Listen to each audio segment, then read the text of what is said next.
Olá, amigos! Hoje nós estamos aqui para mais uma aula de tarô, arcanos maiores. E antes, eu sei que eu parei nos enamorados, tá? Mas essa carta aqui tá no louco. Então, hoje o que eu vou fazer? Ligeira revisão sobre o que eu já dei, tá? É importante essa revisão? Muito. Como eu já falei com vocês, desde o primeiro dia, eu falei que repetição. Eu falei na palavra repetição. Se vocês não repetirem, é difícil no começo vocês jogarem sem olhar as anotações que vocês fizeram. No começo é difícil. Qualquer oráculo. Não é porque não é o tarô, não é mais difícil. Depois eu vou falar até sobre isso. Todos os oráculos são iguais. A dificuldade ou a facilidade é a mesma, tá? A repetição que vai fazer com que a gente guarde os significados, entenda a carta. A gente olhe para a carta e já veja o significado dela, independente de ver o nome ou o número. Eu vou contar uma coisa para vocês não me perguntem. Até hoje, eu já jogo há quase 40 anos, eu jogo oráculos, né, vários. Eu não guardo o número de cartas. Qual é o número 3, o número 2 do baralho cigano, qual é o número 2 do tarô? Não me pergunte, que eu não guardo. Não importa. O que importa é você saber o significado da carta. Aí sim, você vai fazer um bom trabalho. Bom, voltando à explicação anterior sobre o tarô não é nenhum bicho de 7 cabeças, tá? O tarô, ele foi elitizado. Por quê? Porque, na verdade, todos os jogos de cartas vieram de um mesmo propósito, do mesmo locais parecidos, épocas parecidas. Mas Carl Jung, ele achou de fazer, muito bem feito, por sinal, um livro sobre Jung e o tarô. O nome desse livro, para quem quiser comprar, tem aí. Mas eu acho que ele só é importante para quem é psicólogo ou quem se interessa por esse assunto, tá? Eu acho que o Jung elitizou o tarô.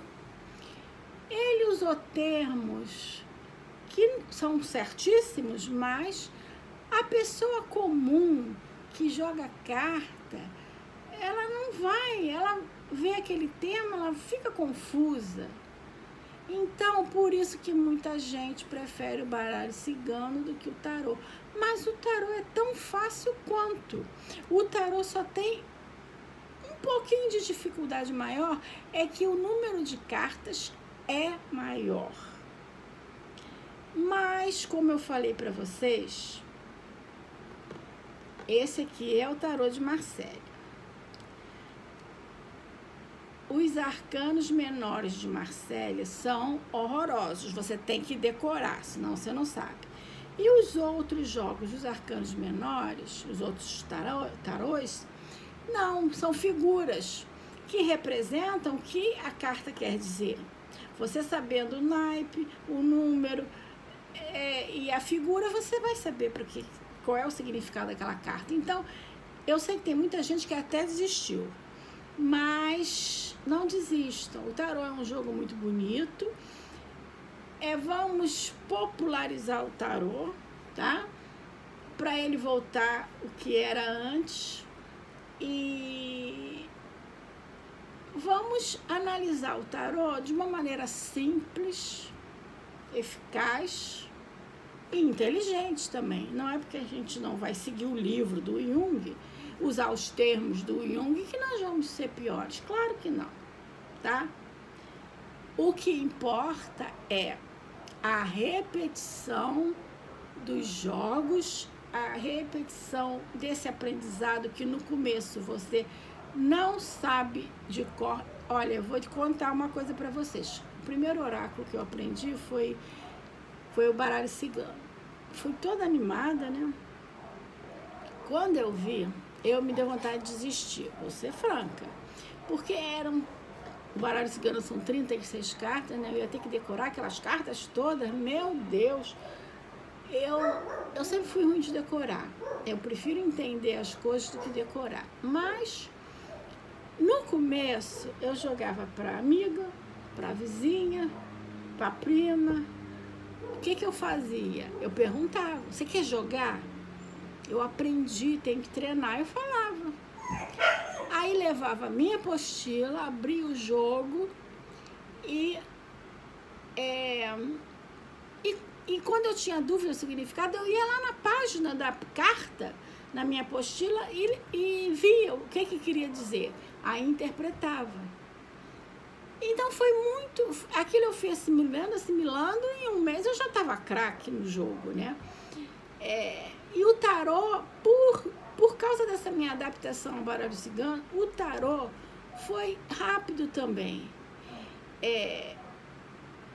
Eu abstraí da minha cabeça os termos de Jung, os termos da psique, né? Que todo jogo tem a ver com nossa psique, isso aí é claro, mas a gente não precisa tratar o jogo desta maneira. Se você não é psicólogo, por que você vai falar em Jung e no jogo do tarô? Não precisa, tá? Você, para falar no Jung, você tem que ser psicóloga. Para visão dele do tarô, o estudo que ele fez com os arquétipos do tarô é lindo, mas se você não tiver uma perspicácia para entender aquilo, você vai desanimar. Então, vamos simplificar o tarô, tá? E quem parou de estudar, vamos voltar a estudar o tarô, é muito bonito, tá? Bom, vocês aqui estão vendo a carta que eu parei, os enamorados, mas vocês estão vendo aqui que tem um louco aqui. O que esse louco está fazendo aqui? É que a aula de hoje é revisão. Por que eu vou fazer isso? Porque sem revisão a gente não vai chegar a lugar nenhum. Quanto mais a gente bater, mais a gente vai aprender. Então vamos lá. O que eu até fiz os apontamentos aqui, eu tenho papel de tudo quanto é lado, pra gente falar mais um pouquinho sobre o louco, que é esse aqui, ó. Tá dando reflexo? Tá, vamos mudar ele de lugar. Isso, o louco. Vou falar dele hoje de novo. O louco é como se fosse a carta da ingenuidade, da criança, fazer as coisas assim, não de maldade, fazer as coisas assim de coração, não pensar muito, tá? Vamos usar um termo, alegria descuidada. O louco, em toda despretensiosidade dele, ele é ingênuo e ele é alegre, tá? Tanto que ele não mede as consequências. Se ele medisse as consequências, ele seria preocupado, e o louco não tem preocupação. O louco deixa a vida me levar, tá? O louco, a gente pode dizer que o louco é curioso. Ele vai embora, vai ver onde é que dá. Isso aí, indiretamente, é a curiosidade dele que faz isso, né? Pode ser também ir em direção ao caos, viver o caos, mas ele não tá nem aí, não tá nem aí. Claro que existe um risco. A pessoa que anda sem lenço e sem documento por aí, sem olhar por onde, sempre existe o risco do tropeço no meio do caminho, né? Tudo figurativo. Ele não presta muita atenção por onde vai. Então, tanto que ele está na beira do precipício, não está nem vendo. Por isso que a gente fala que ele não dá muita atenção para os detalhes, tá? E ele sempre, por causa disso, ele pode correr o risco, tá? Então, vamos falar sobre aspectos positivos e negativos. Aspectos positivos do louco: ingenuidade, inocência, espontaneidade, espírito aventureiro, entusiasmo e alegria. E os aspectos negativos: ausência de limites, incoerência, incerteza, imaturidade, irresponsabilidade, instabilidade. Com esse pouquinho que eu falei do louco, ajudou mais um pouquinho vocês com tudo que eu já tinha falado antes, que não deixa de ser uma repetição. Agora a carta do mago, tá dando aqui um reflexo. Ó, a carta do mago. Vamos botar ela assim. Bom, o mago, como eu falei para vocês anteriormente, é o início, tá? É uma carta de ação, é ação material. Quando eu digo ação material, é dar início numa coisa concreta, tá? Não tô falando em dinheiro, tô falando em dar início a uma coisa concreta. O mago, ele é perfeitamente lúcido, ele sabe o que está fazendo e ele sabe que enfrenta desafios, né? Mas ele domina esses desafios, ele domina os problemas. É uma carta que pede ação, é uma carta ativa. Vamos falar uma frase. Do louco eu falei, deixa a vida me levar, né? Esse aqui, a carta do mago. Faça o que tente fazer. Quer dizer, mãos à obra. Vamos dar início no negócio, vamos começar, nada vai ficar parado, tá? E representa o poder ativo e criador. Sempre a carta do mago, ela dá início a alguma coisa.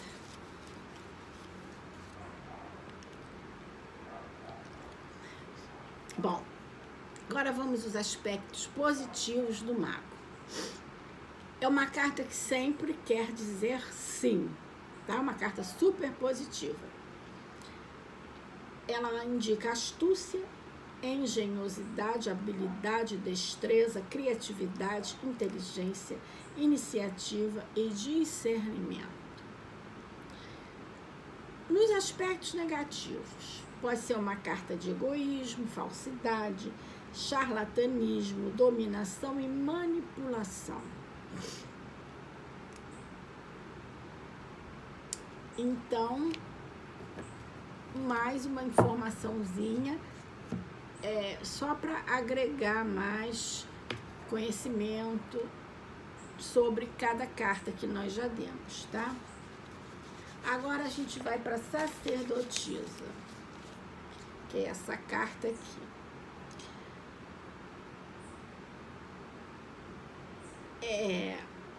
A sacerdotisa é necessidade de pensar, de parar para se aprimorar. Não é carta de ação, tá? Deve-se ter muito conhecimento do que se deseja. Usar a intuição e o conhecimento. Passividade e sensibilidade.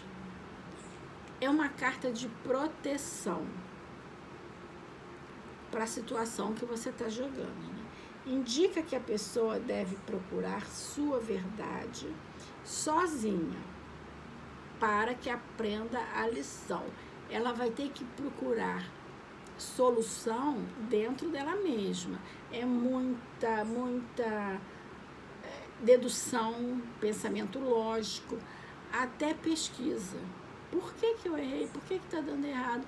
Volta lá atrás, quando começou a dar errado, para você ter essa informação que só você vai saber, tá? Encontro com o mundo interior, mergulho dentro de si mesmo, poderes não verbais, paciência e espera. Agora vamos o aspecto positivo da sacerdotisa. sensibilidade, intuição, sabedoria, receptividade, discernimento, julgamento correto, compreensão, bom senso, habilidades para ensinar, recolhimento, silêncio e modéstia. Os aspectos negativos: dissimulação, intolerância, inércia, passividade, preguiça, incapacidade de partilhar. Quando eu falei que essa carta não é uma carta de ação, mas é uma carta passiva, mas a passividade não pode chegar ao ponto de você não querer pensar, você não querer saber o que está acontecendo. É uma carta de ação interior. É uma carta que você tem que dar um mergulho dentro de você para você descobrir o porquê de alguma coisa está acontecendo daquele jeito, tá? Entenderam bem a sacerdotisa? Agora a imperatriz.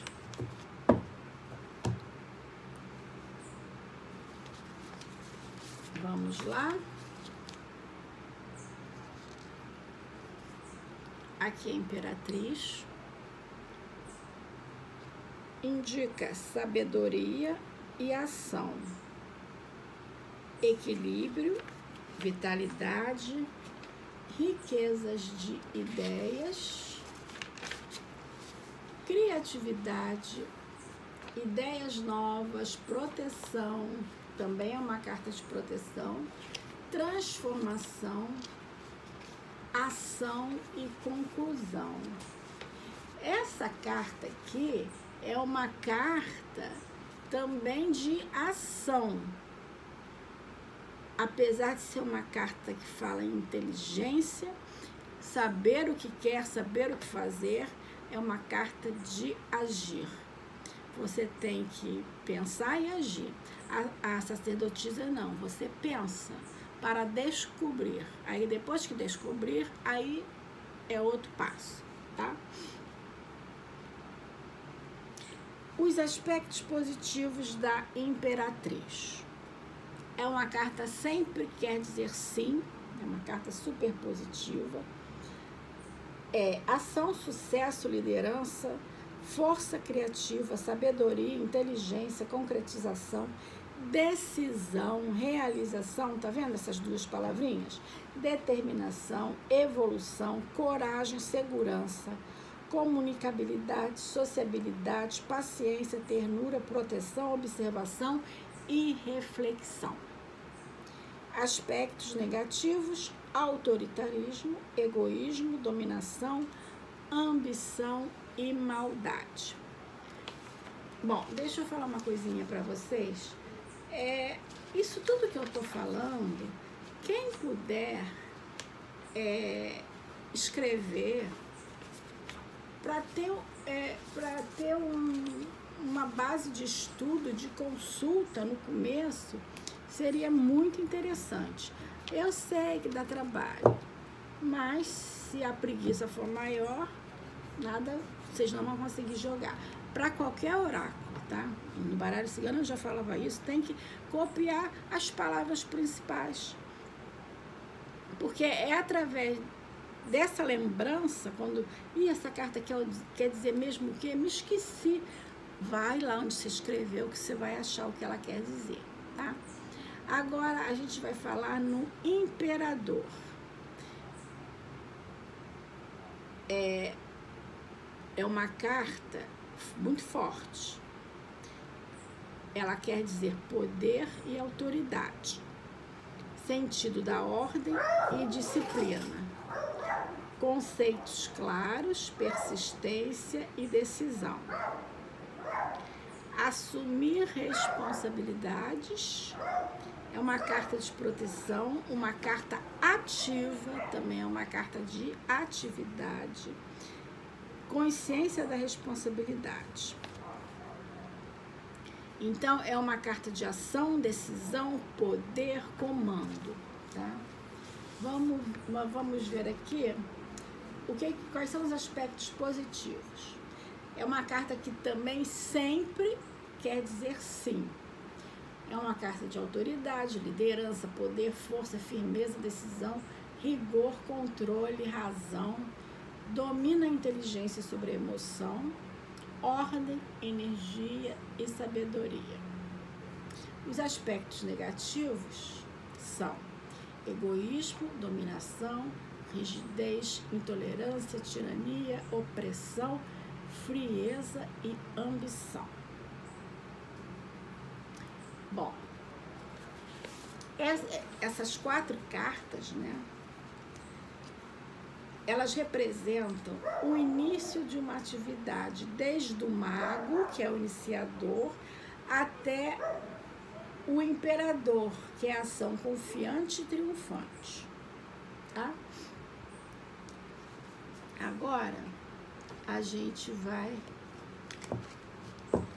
ver o sumo sacerdote, ou o papa, ou a papisa. Ou a papisa, ou meu sumo sacerdote, papa ou hierofante, não tem nada de papisa. Papisa é a sacerdotisa. Bom, o sumo sacerdote é o poder espiritual e moral, a consciência, o conselheiro, doação de conhecimento.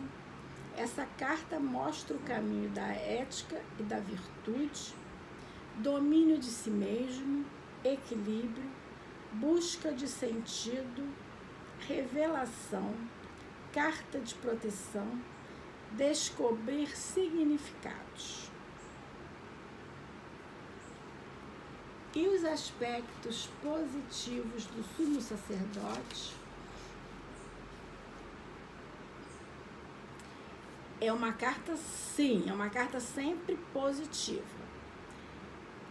Aspectos positivos: líder religioso ou espiritual, guru, autoridade, obediência, instrução, sabedoria, inteligência, aconselhamento, organização, benevolência, tolerância, segurança, estabilidade, consciência.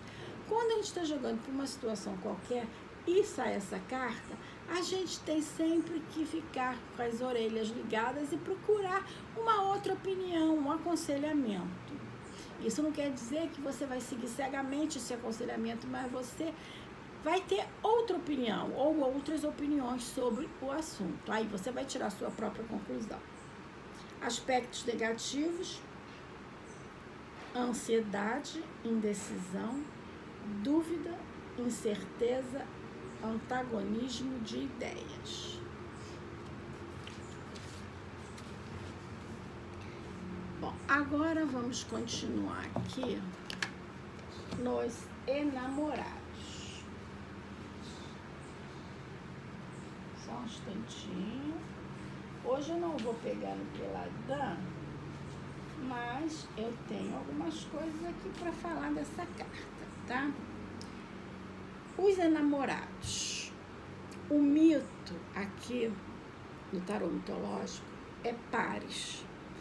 Então, quem gostar da mitologia, lê sobre esse mito que você já vai, da explicação do mito, você vai saber o que quer dizer a carta, tá? Ela significa o dilema, a escolha, tá?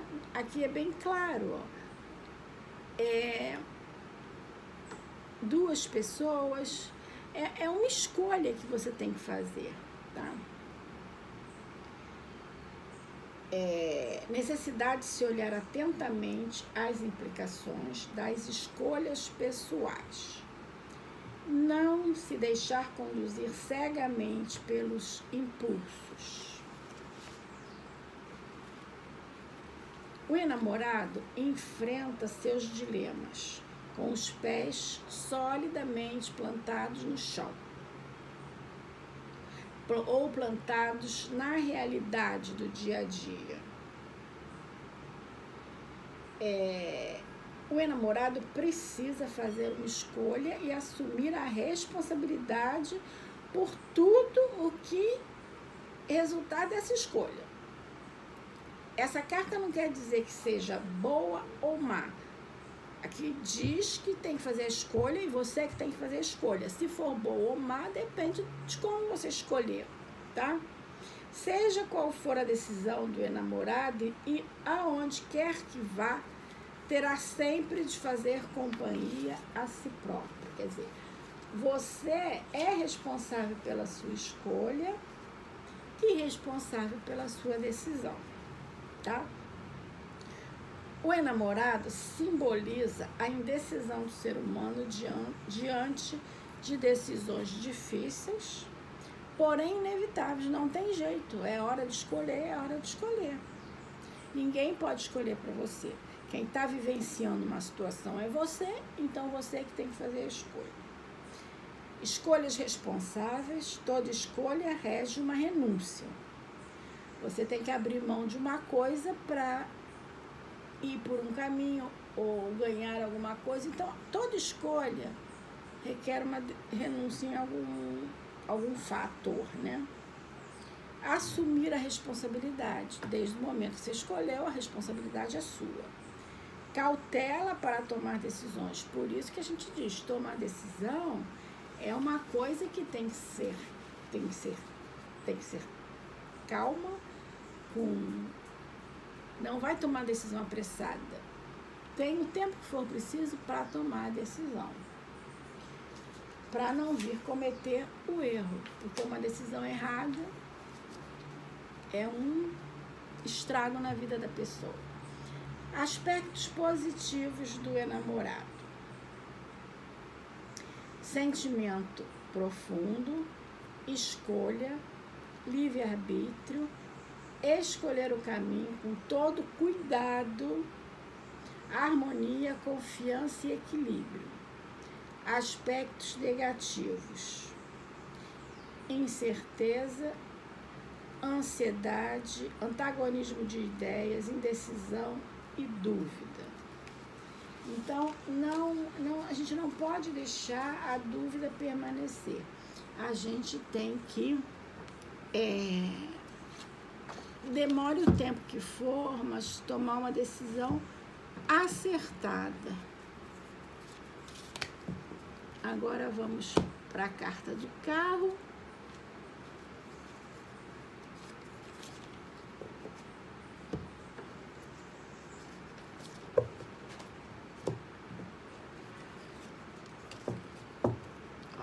O carro. Vamos começar pelo mito, pelo mitológico. O mito é Ares, que é o deus da guerra. O carro é um instinto de competição. É o conflito e a luta que resultam em crescimento e fortalecimento da personalidade. Se vocês prestarem atenção na carta, é um condutor de uma biga, vamos dizer assim, com dois animais ou dois seres puxando a carruagem, vamos dizer assim. Se um for para um lado e o outro for para o outro, a biga ou a carruagem ela não vai sair do lugar. Eles têm que andar juntos. Quando vocês veem essas cartas aqui, elas mostram que cada cavalo está para um lado. Então, se você não tiver o equilíbrio necessário para conduzir, vamos dizer, a sua vida, não vai dar certo. Você, em vez de andar para frente, não vai sair do lugar, tá? O carro é um veículo de poder e conquista, em que o herói, quer dizer, a pessoa pode viajar pela vida a fim de explorar suas potencialidades e pôr à prova suas limitações. Quando eu falei aqui o herói, quase todo autor de livros sobre o tarô falam na jornada do herói. Eu não gosto disso. A jornada do herói é o seguinte: é do louco até o mundo. Como o herói ou a pessoa vai se sentindo como um louco, como um mago, essa é a jornada do herói. Mas isso está subentendido na explicação de cada carta, tá? O carro se destina a levar-nos para casa. A jornada exterior não é apenas um símbolo da jornada interior, mas também o veículo do nosso autoconhecimento. Toda jornada oferece inúmeras oportunidades de novas percepções e também nos expõe ao risco de desorientação. O carro simboliza um ativo princípio diretivo. Cada um de nós tem um carro à sua disposição. Na verdade, cada um de nós tem a vida à nossa disposição. A gente joga ela para cá, joga ela para lá ou vai em frente firmemente, né? O carro assinala o início de uma nova era e representa também o homem em busca da autocompreensão.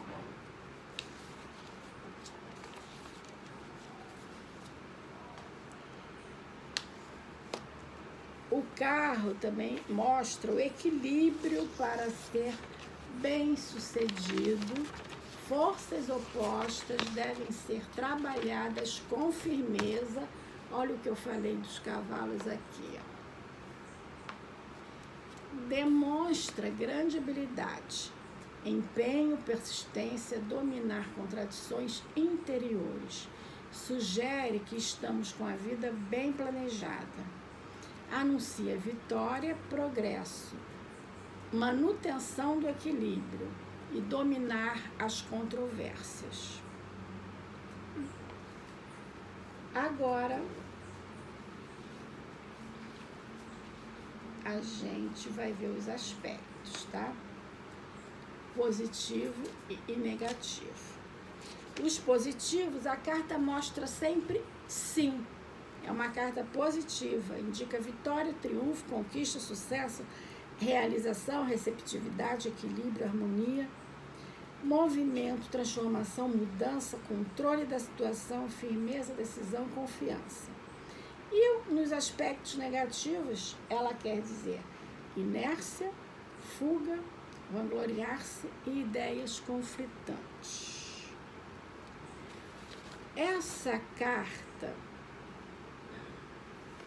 Com essa carta, o carro, a gente encerra o conjunto das 7 primeiras representativas cartas do desenvolvimento das qualidades do homem por meio de sua luta para sair-se vitorioso.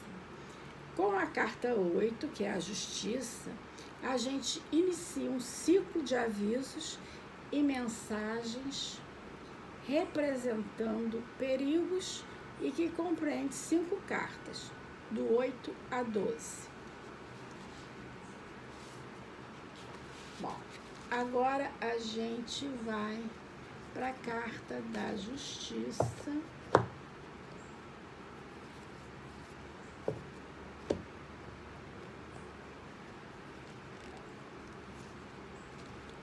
Aqui tem baralhos que a carta da justiça, ela está no lugar da carta da força, tá? Esse tarô aqui é Crowley, né? Ele é assim. Não são todos, só poucos.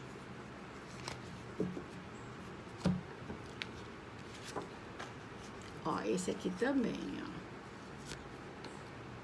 Deixa eu pegar aqui a carta da justiça. Por isso que eu não gosto de me ater a números, tá? O tarô mitológico nem número tem, tá? Essa carta da justiça, tá? Só de falar em justiça e em olhar aqui o desenho das cartas, a gente já sabe o significado, tá? Pelo menos desconfia do significado. Então, a justiça, o mito aqui no mitológico, é Atena, que é a deusa da justiça. O julgamento reflexivo e a racionalização, necessidade do pensamento equilibrado e da tomada de decisão imparcial.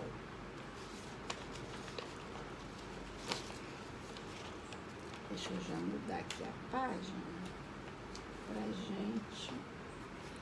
Bom, o que eu vou falar sobre a justiça? A justiça está pronta a poupar-nos o incômodo do conflito moral, julgando questões de inocência ou culpa. Os pratos da balança estão prontos a aceitar a dualidade humana. O simbolismo da justiça acentua sistematicamente uma união harmoniosa de forças opostas. Todos precisamos estabelecer contato com um princípio de harmonia e equilíbrio universais, para termos a certeza de que, por trás de todas as injustiças aparentes da vida, existe um juiz supremo junto ao qual podemos pleitear a nossa causa. Deixa eu prender aqui essas folhas. Agora, vamos falar mais um pouquinho aqui da Carta da Justiça. Analisar a situação, conhecimento claro e objetivo, julgamento consciente, compreensão lógica, sinceridade, equilíbrio, cautela, ponderação.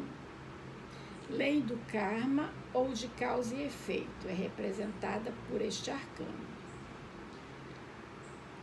Aviso para não agir contra as regras da ética. Quando a gente fala na justiça divina, porque aqui falaram em karma, né? A gente falou em karma. Às vezes, a gente está com a vida do jeito que a gente não queria estar.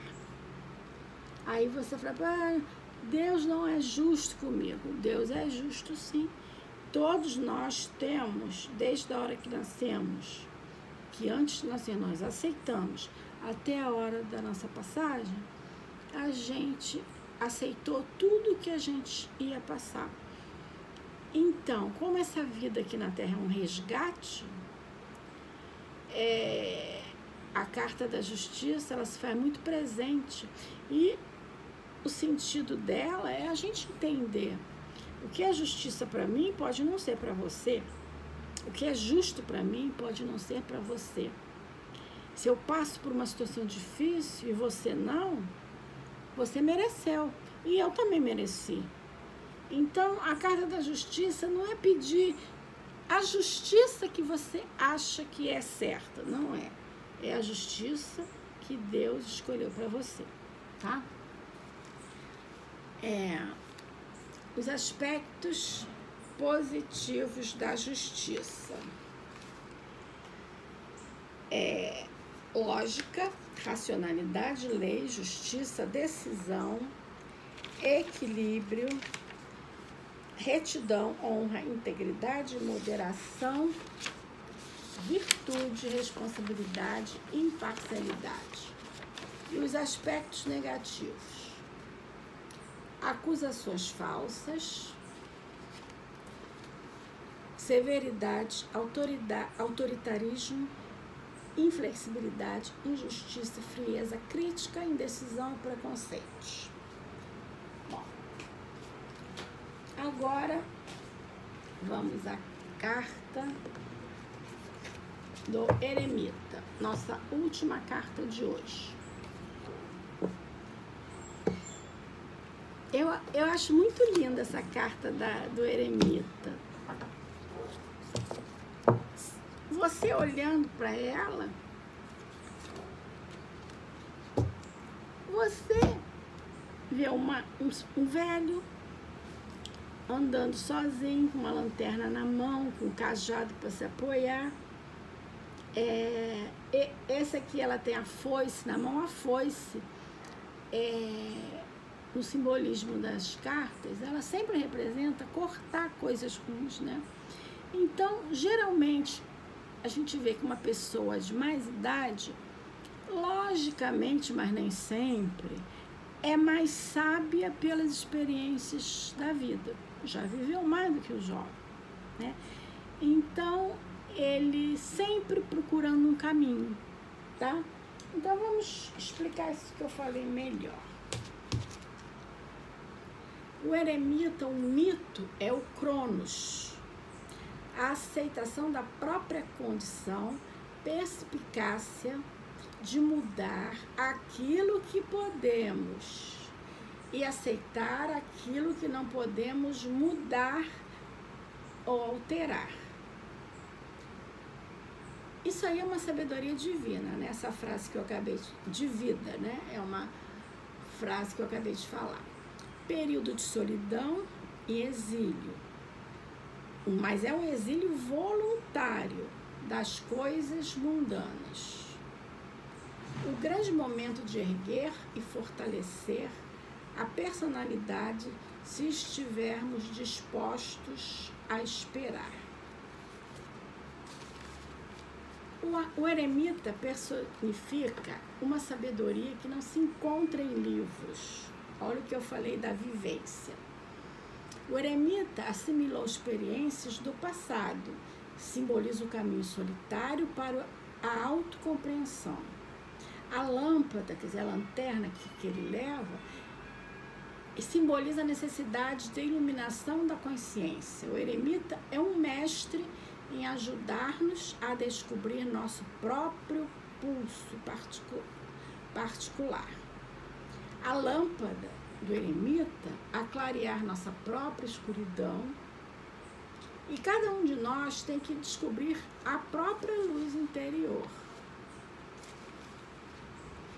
Bom, o eremita é aquele que já adquiriu o conhecimento e tenta iluminar os de seu tempo. Experiência da vida e sabedoria. Buscar o autoconhecimento. Introspecção, recolhimento para atingir o autoconhecimento, a procura de si mesmo, hora de passar a vida a limpo, saber desligar-se, busca da verdade com calma e paciência.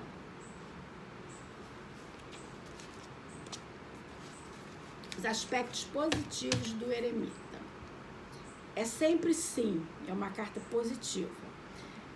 Sabedoria, conhecimento, autoconfiança, informação, proteção, humildade, compreensão, experiência, maturidade, coragem, silêncio, solidão, discrição, cautela, prudência, calma, paciência e vigilância. Os aspectos negativos, isolamento e retraimento. Bom, gente, vamos parar agora.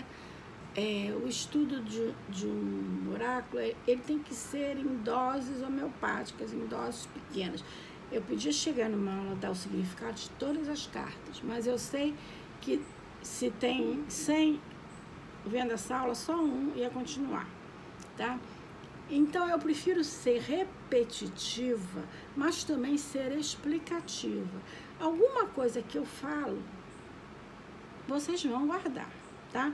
Então, nós paramos, agora vem a carta da Roda da Fortuna, e a partir da aula que vem a gente vai aprender mais umas 2 ou 3 e fazer o jogo peladã dessas últimas cartas que eu dei agora, tá?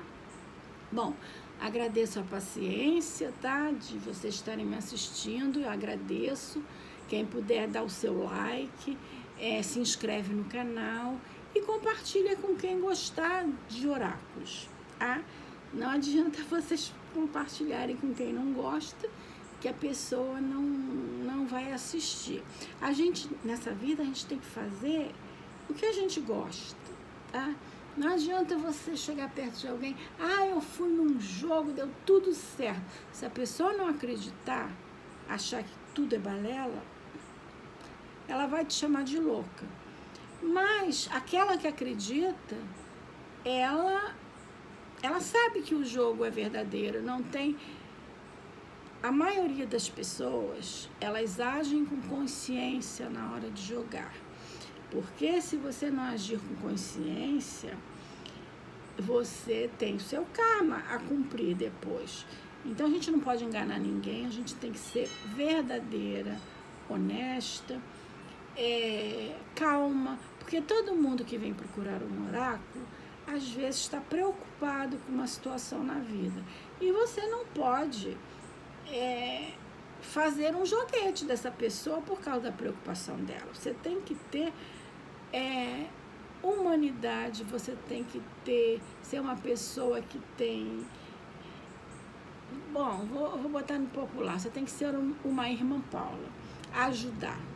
E você vai ajudar com o que vem escrito nas cartas que você vai abrir para esse jogo dessa pessoa, tá? Bom, então, até a próxima, tá? Eu prometo que eu venho mais rapidinho. Mas, gente, não esqueçam, vocês copiem algumas palavras para cada carta, porque isso é muito importante, tá? Eu tô aqui ensinando, não é porque eu quero aparecer aqui no YouTube, não. Eu quero, senão eu me maquiava, vinha toda elegante aqui, mas não. Eu nem tenho aparecido. O que eu quero é que vocês aprendam. Essa é a minha satisfação, ver que vocês aprenderam, tá? Gente, então, até a próxima. Fiquem com Deus.